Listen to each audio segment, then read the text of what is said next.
Today I'm here with Pam Kaye from Lexicon Travels. Thank you for joining us today. My pleasure. Awesome.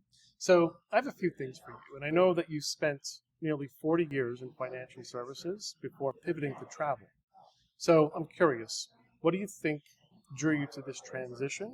And how has your background in white glove service really helped you with Lexicon Travels? So, always been passionate about travel. It's something that I've done since I was very young. Okay. And in my business, it's always been important to give that white glove service at being in the financial services industry. You want to make sure that everything is seamless with their experience, and that translates beautifully into travel. Okay. Yeah, no, that's awesome. And I would imagine, planning a big trip, like the types of trips that you plan, take a lot of care, a lot of planning, a lot of expertise, and if somebody would have just tried to do this on their own, quite frankly, because I've traveled a bit too, I don't know how they would do it and still make sure that they're going to have a phenomenal experience. So having somebody in your corner, I think, is just a tremendous value. Well, thank you. We think so. And from my background of being in financial services, it's important to me that even though we deal in the luxury space, a fair value is very important coming from the financial, background. Also, travel insurance is huge because life happens. And my daughter, who's my partner, thank goodness, is so good with tech and the travel software and our partners all over the world. And there are just so many moving parts and logistics and things that you need to think about when you're traveling internationally in a language that most people don't know when they're going. And if it's multi-countries and passport control and just what's happening in that specific area. Like right now, people are a little nervous about what's happening in Europe, and flights have been canceled, oil surcharges, the Middle East. So there's a lot of travel anxiety, and we need to be aware of what's happening. So you're really helping people to navigate through that, particularly now? Yes, and there's certain, airline partners that I would not recommend, and certain areas that maybe we shouldn't take a look at right now. Right. Okay. Now, does it cost any more for somebody to use a service like yours, or if they were planning a trip on their own? How does that work? Because Excellent question. Yeah, a lot of people feel like, oh, I'll do this on my own because I want to save money. Yes, or I can go to ChatGPT, which you absolutely have the right to do that. But what most people don't understand is when they go straight online and they book it themselves, they're paying a commission right up front.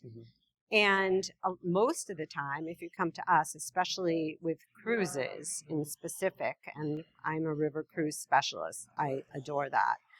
You really need to know a travel personality because each boat brings a different reflection of where you're going. And we are in a group of consortium where we're able to book into another group where you're getting a better value, whether it's shipboard credits or a room upgrade or a private transfer or a free special excursion.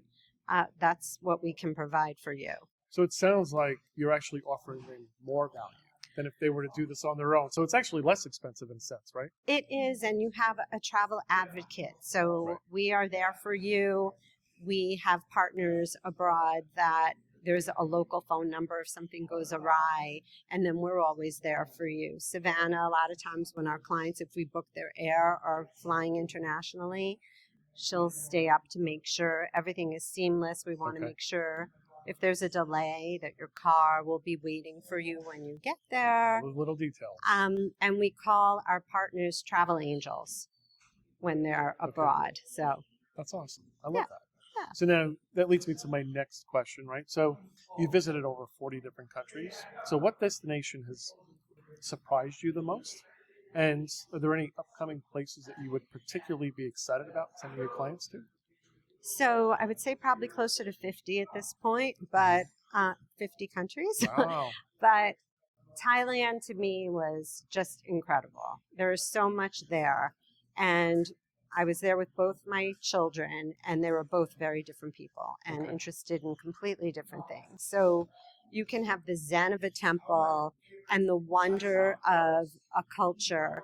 And at the same time, you can have the Miami of it all, where there's nightlife, and gorgeous beaches. But to me, it really has everything. And Wow. what I really love also are the people and the adventure that you Okay. can take advantage of there. And I would say upcoming, I'm doing a family trip to Africa. So Wow. very excited about that experience. These are some really interesting trips. Like, so Asia is foreign to me, of course, because I live Love in the U.S., Asia. right? But, Yes. but even from a cultural perspective, it's so different, I think, than what we're accustomed to, being like Western European heritage myself. Yes. That's where my wife and I have traveled to, and I think we kind of feel comfortable there because that's where our roots And were. that's probably most of the time what our clients are asking for. We know Okay. Europe really well. Yeah. And that's really what I'd probably say 70% of our business is. I have a conference next week. Actually, I'm going to Croatia Okay. to meet up with some of my European partners. And I'm actually intrigued by Eastern Europe.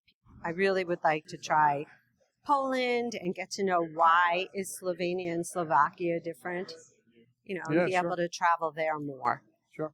Yeah, no, there's a ton of history there. And I think just kind of exploring that and enjoying it whatever way you decide you want to. It looks gorgeous. And a lot of what we also like to do is see what your background is. And sometimes people are curious and they want to see where they came from. Right. So we're able to partner with those cities and try to have some unique experiences for you when you get there. That's really, really cool. I love that. So Lexicon Travels focuses on luxury group travel. So what do you think makes group trip truly memorable versus just logistically successful? Like, what's memorable about those group trips that you provide? So depending on the group, like we have a big client that we're taking 52 people to Iceland this summer. And believe it or not, it really is individuals within the group. So we're booking, everybody has a different itinerary, whether we actually have pre's, a cruise, a post, and posts. Holy cow. So there are so many logistics, and every single person has their own, or maybe a couple, has their own itinerary within the group. But we're really, really good at making it work. All the pieces jive together. Right now we're working on final payments. Okay. And sometimes it's with 5 different suppliers for one client within the group. Wow. But what I really love doing is the multi-generational travel, whether it's to Alaska or Costa Rica, wherever it is. It brings me the greatest joy to be able to create those memories that you're leaving a legacy for the younger people in the family. I love that. That's awesome. And to manage 52 people on a group trip. We went to Europe with my sister and her husband and their kids, and just having 8 people was a challenge. I can't imagine navigating 52 different people with different events and pre-trips and post-trips, and that's a lot.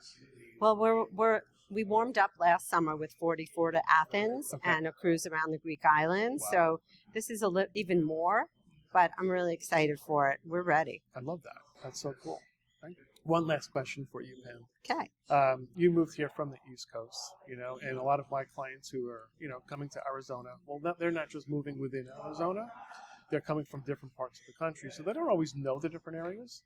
If you could, I guess, give your opinion and perspective on, you don't have to say where you live necessarily if you don't want to, but where would you live? If you could live anywhere in the valley, like the Phoenix metro area, where would you live and why? Full time? Yeah. I love Scottsdale. That's where we are.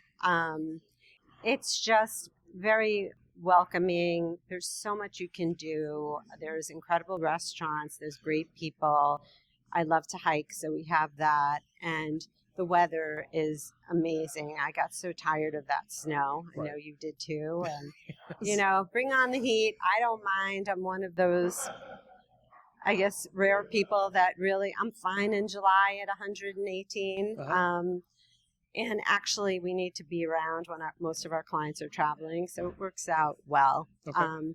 But that being said, we're so fortunate. Our state is so diverse where you can actually go skiing as well and have the warm weather. And I'm a lover of Sedona. I just love that. Yeah. Well, it's funny. There's the energy in Sedona. There's the cooler temps in Flagstaff, and this is all within 2 hours of the Yeah, valley. it's a great place to be. You've got the Grand Canyon, which you can get to in about 4 hours. But even within, you mentioned Scottsdale. Scottsdale itself, geographically, is really big. And then what I think people don't always realize is that in every community, there's a different type of personality, so to speak. So depending on what your preferences are, what you like to do, how you like to live, you have it all almost within Scottsdale. I mean, it's all expensive and it has to fit your budget, of course. But yeah, there's so many places across the valley. But I agree with you. Scottsdale is one of my favorite areas.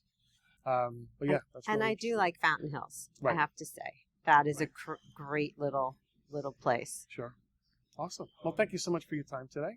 Love being here. Yeah, cool. Thank you.